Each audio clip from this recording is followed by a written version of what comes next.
நாங்கள் ஆட்சிக்கு வந்து மாதம் மின் கணக்கெடுப்பு நடத்துவோம். சுற்றுச்சூழலுக்கு பாதிப்பில்லாத சோலார் மற்றும் காற்றாலைகள் மூலமாக நாங்கள் 20,000 மெகாவாட் மின்சாரத்தை நாங்கள் தயார் செய்வோம். கிச்சாங்க ஒண்ணு கூட பண்ணல. இப்படி எல்லாம் சொல்லி மிகப்பெரிய ஒரு ஏமாற்று. சொல்லாத வாக்குறுதி என்ன தெரியுமா?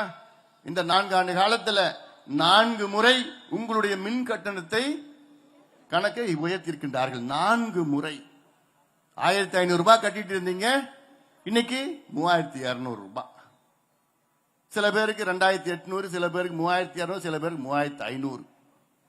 எவ்வளவு ஒரு மோசடி! இதெல்லாம் என்ன காரணம் தெரியுமா? மின்சாரத்துறையிலே ஊழல், மிகப்பெரிய ஊழல் மின்துறையில் நடந்து கொண்டிருக்கிறது. கேட்டா ஸ்மார்ட் மீட்டர் வந்தவுடன் நாங்க மாதம் கணக்கெடுப்பு நடத்துவோம். அதுக்குள்ள நீ இருக்க மாட்டேயா? நாங்க வந்துருவோம், நாங்க பாத்துக்கிறோம். இன்னும் இருக்கிறது 6 மாசம் 4 மாசம் தான். அந்த ஸ்மார்ட் மீட்டர் எப்படின்னா, கடந்த ஆண்டே வந்து அறிவிச்சாங்க, அறிவிச்சு பேரம் படிக்கல, அதனால அதை ரத்து பண்ணிட்டான். இப்ப மறுபடியும் அவசரமான அந்த ஸ்மார்ட் மீட்டர் எப்படின்னா, வெளியில சந்தையில 4000 ரூபாய், இவங்க இப்ப 15,000 ரூபாய் ஒரு ஸ்மார்ட் மீட்டர்னு அதை முடிக்கிற நிலைக்கு வந்துட்டாங்கன்னு ஒரு பட்சி சொல்லுது. செய்தி ஒன்று வந்துட்டு இருக்கு. அது வரட்டும், அப்புறம் கிழின்னு கிழிச்சிடலாம். ஏன் தெரியுமா? அந்த ஸ்மார்ட் மீட்டர் எவ்வளவு தெரியுமா வாங்க போறாங்க? 3 கோடி ஸ்மார்ட் மீட்டர். 3 கோடி. சந்தையில 4000 ரூபாய். ஒரு ஸ்மார்ட் மீட்டருக்கு உத்தேசமா 11,000. ஏன்னா வெளியில 4,000, இவங்க வாங்க போறது 15,000, உத்தேசமா 11,000. 3 கோடி இன்டூ 11,000. சேர்மன் கணக்கு சொல்லுங்க. 33,000 கோடி. உத்தேசமா தோராயமா. இதுல அதான் இப்ப காத்துட்டு இருக்கிறோம்.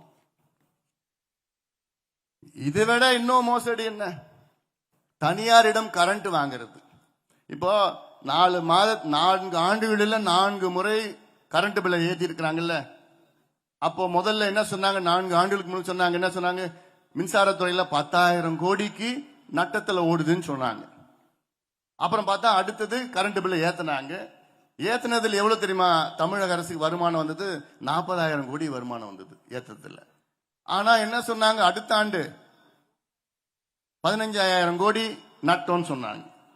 10,000 கோடி நட்டோன்னு சொல்லி 40,000 கோடிக்கு வருமானம் வந்தது. அடுத்த ஆண்டு 15,000 கோடி நட்டோன்னு சொல்றாங்க. என்ன கணக்குன்னு தெரியல. இதுல என்ன பிரச்சனை தெரியுமா? தனியாரிடம் மின்சாரம் வாங்கி கொண்டிருக்கின்றார்கள். தமிழ்நாட்டினுடைய மின் தேவைகள் 20,000 மெகாவாட் உச்சத்துல, 18,000 17,000 உச்சத்துல 20,000. அதுல வெறும் 4,500 மெகாவாட் தான் தமிழக அரசு உற்பத்தி செய்கிறது. மீதி எல்லாம் மத்திய அரசும் தனியாரிடம் பெறுகிறார்கள். தனியார்கிட்ட எவ்வளவு தெரியுமா வாங்குறாங்க? இவங்க எவ்வளவு தெரியுமா உற்பத்தி செய்யறாங்க? தமிழக அரசு ஒரு யூனிட் மின்சாரத்தை 3 ரூபாய், சில இடத்துல 3 ரூபாய் 50 பைசா ஒரு யூனிட் மின்சாரம். ஆனா தனியார்கிட்ட எவ்வளவு தெரியுமா வாங்குறாங்க? அதிகபட்சமா 15 ரூபாய் ஒரு யூனிட். அதிகபட்சம் 15 ரூபாய் ஒரு யூனிட். 15,000 ரூபாய் ஒரு யூனிட்ல கிட்டத்தட்ட 3 கோடி யூனிட்.